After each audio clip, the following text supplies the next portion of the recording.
আমার রান্নাঘরে তোমাদের সবাইকে স্বাগতম জানিয়ে চলে এসেছি আরও একটা নতুন রেসিপি নিয়ে। শীতকাল আর একটু পিঠে পুলি বানাবো না, সেটা কি আর হতে পারে? আজকে বানাবো নারকেল দিয়ে খেজুর গুড়ের পাটিসাপটা। নারকেলের পাটিসাপটা, তাই প্রথমেই একটা মাঝারি সাইজের নারকেলকে আমি কুড়িয়ে নিয়েছি আর কড়াইয়ের মধ্যে নিয়ে নিলাম খেজুর গুড়ের পাটালি।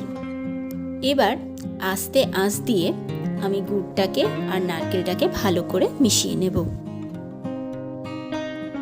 প্রায় 5 থেকে 7 মিনিট আমি ভালো করে নারকেলের সঙ্গে গুড়টাকে মিশিয়ে নেব।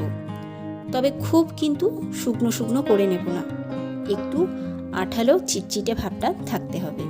যেহেতু গুড়টা খেজুরের একটা নিজস্ব গন্ধ আছে, তাই এর মধ্যে আমি এলাচ গুঁড়ো ব্যবহার করছি না। আমার নারকেলের পুরটা রেডি হয়ে গেছে, এবার আমি গ্যাস থেকে নামিয়ে নেব।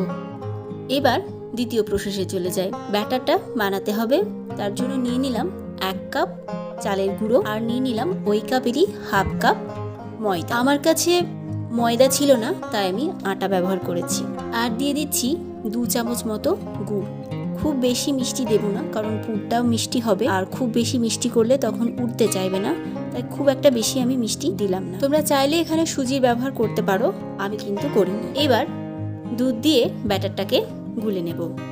তোমরা চাইলে অল্প জলও ব্যবহার করতে পারো বা পুরোটা দুধ দিয়েও গুলে নিতে পারো। ব্যাটারটা আমার রেডি। এবার উপর থেকে দিয়ে দিলাম একটু এলাচের গুঁড়ো। সমস্ত কিছু আমার রেডি হয়ে গেছে।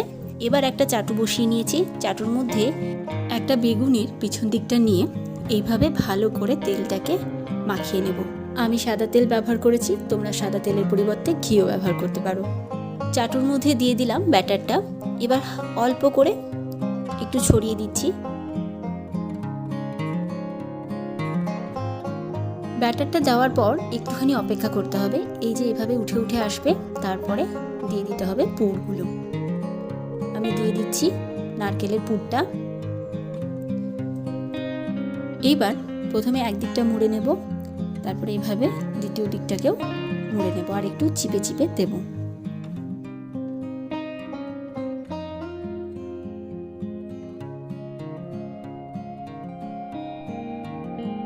হয়ে গেল আমাদের পাটিসাপটা। তোমাদের সুবিধার জন্য আমি আরও একটা দেখিয়ে দিচ্ছি। আবারও একবার চাটুর মধ্যে তেলটাকে ব্রাশ করে নিলাম। এবার দিয়ে দিলাম ব্যাটারটা আর চামচ দিয়ে এভাবে একটু ছড়িয়ে দিচ্ছি।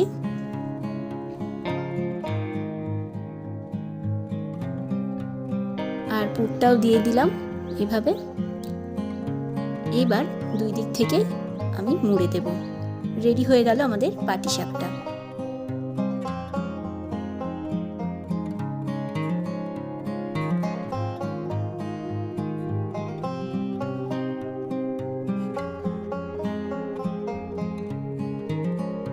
পাটিসাপটা কিন্তু একেবারেই রেডি।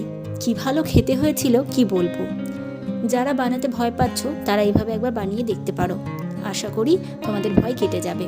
আর যারা বানাতে পারো তারা আর কিভাবে বানাও সেটাও একবার আমাকে কমেন্টে লিখে জানাতে পারো। আজকের মতন এখানেই শেষ করলাম।